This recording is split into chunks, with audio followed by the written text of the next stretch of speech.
ਤੇ ਓਵਰਆਲ ਟਨੀ ਟੇਕ ਕਹਿਣਾ ਜੀ ਥੋੜਾ ਜਿਹਾ ਇਹ ਵੀ ਦੱਸ ਦਿਓ ਵੀ ਇਸ ਟਾਈਮ ਕੋਰਟਸ ਦੇ ਵਿੱਚ ਕਿੱਦਾਂ ਦਾ ਰਵੱਈਆ ਜਿਹੜਾ ਆਪਾਂ ਨੂੰ ਦੇਖਣ ਨੂੰ ਮਿਲ ਰਿਹਾ, ਕਿੱਦਾਂ ਦਾ ਮਾਹੌਲ ਜਿਹੜਾ ਉਹ ਮਿਲ ਰਿਹਾ ਆ, ਖਾਸ ਕਰਕੇ ਸਰਕਾਰੀ ਵਕੀਲਾਂ ਦਾ ਤੇ ਜਿਹੜੇ ਜੱਜਸ ਹੈਗੇ ਆ ਉਹਨਾਂ ਦਾ।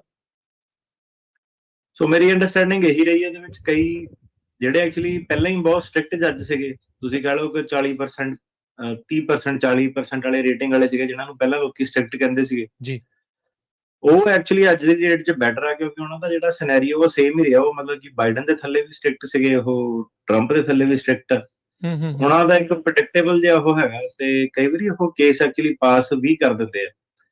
ਜਿਹੜੇ ਬਹੁਤ ਜ਼ਿਆਦਾ ਵਧੀਆ ਸੀਗੇ, ਜਿਹੜੇ 90% 80-90% ਰੇਟਿੰਗ ਵਾਲੇ ਸੀਗੇ, ਉਹ ਤਾਂ ਜੱਜ ਇਹਨਾਂ ਨੇ ਫਾਇਰ ਕਰਤੇ ਤਕਰੀਬਨ ਸਾਰੇ। ਠੀਕ ਹੈ। ਸੈਨ ਫ੍ਰਾਂਸਿਸਕੋ ਕੌਂਕਰਡ ਕੋਈ ਬਚਿਆ ਨਹੀਂ।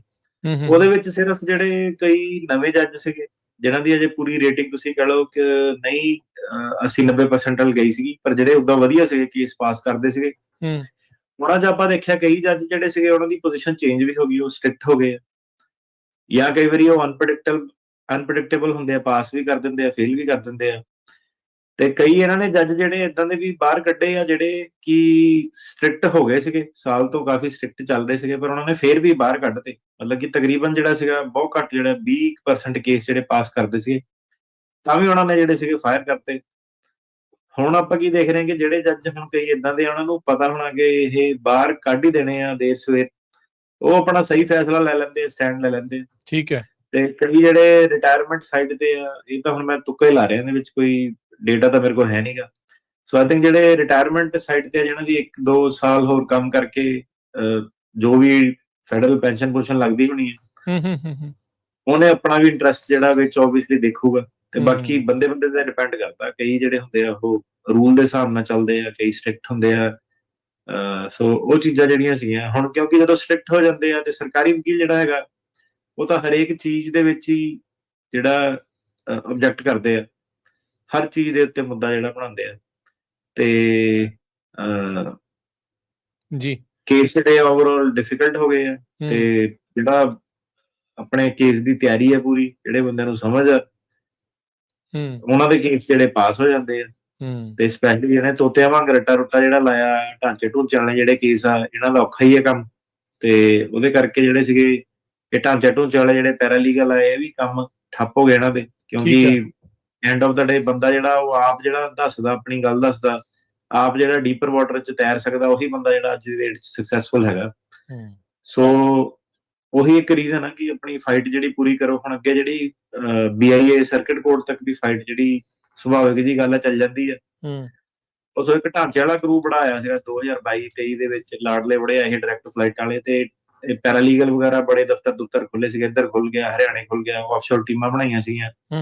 ਤੇ RKK ਦੀ ਆਪਾਂ ਗੱਲ ਕਈ ਵਾਰੀ ਕੀਤੀ ਵੀ ਆ, ਉਹਦੇ ਵਿੱਚ ਉਹ ਜਾ ਕੇ ਇੱਕ ਜਿੱਦਾਂ ਤੁਸੀਂ ਕਹਿ ਲਓ ਕਿ ਵੀਜ਼ਾ ਮਿਲ ਜੇ ਟਾਈਪ ਸਿਚੁਏਸ਼ਨ ਜਿਹੜੀ ਸੀਗੀ ਬਣੀ ਹੋਈ, ਤੇ ਗੱਲ ਵੀ ਕਈ ਵਾਰੀ ਪੈਂਦਾ ਸੀ ਬੰਦਾ ਕਿ ਲੈ ਫਲਾਨਾ ਬੰਦਾ ਏਦਾਂ ਕਰਦਾ, ਤੂੰ ਕਿਉਂ ਨਹੀਂ ਏਦਾਂ ਕੀਤਾ, ਉਹ ਵਾਲੀ ਚੀਜ਼। ਤੇ ਉਹ ਵਾਲਾ ਜਿਹੜਾ ਸੀਗਾ ਸਾਰਾ ਇਹਨਾਂ ਨੇ ਸਿਸਟਮ ਜਿਹੜਾ ਖਤਮ ਕਰਤਾ ਬੇਸਿਕਲੀ।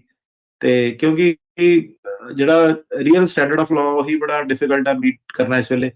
ਤੇ ਉਹ ਤਾਂ ਸਟੈਂਡਰਡ ਆਫ ਲਾਅ ਦਾ ਤੁਹਾਨੂੰ ਪਤਾ, ਇਹ ਜਿਹੜੇ ਇੰਟਰਪ੍ਰੇਟਰਾਂ ਨੇ ਦੁਕਾਨਾਂ ਖੋਲੀਆਂ ਹੋਈਆਂ ਸੀਗੀਆਂ ਕਿ $1000-2000 ਲੈ ਕੇ ਪੈਕੇਜ ਪੂਕੇਜ ਬਣਾਉਂਦੇ ਸੀਗੇ, ਕਈ ਚੀਜ਼ਾਂ ਸੁਣਨ ਨੂੰ ਮਿਲਦੀਆਂ ਸੀਗੀਆਂ ਜਿਹੜੀਆਂ, ਤੇ ਸੀਗਾ ਉਹਨਾਂ ਦੇ ਬੇਸਿਕਲੀ ਪੱਲੇ ਕੱਖ ਨਹੀਂ, ਸਾਰਿਆਂ ਨੂੰ ਪਤਾ, ਕਿਉਂਕਿ ਉਹਨਾਂ ਨੇ ਵਕੀਲਾਂ ਤੋਂ ਕਹਾਣੀਆਂ ਲੈ ਕੇ ਇੱਧਰੋਂ ਦੀ ਰੈਪਲੀਕੇਟ ਕਰ ਦਿੰਦੇ ਸੀਗੇ, ਇੱਕ ਦੇ ਦੂਜੇ ਚ ਚੇਪਤੀ, ਤੀਜੇ ਚ ਚੇਪਤੀ।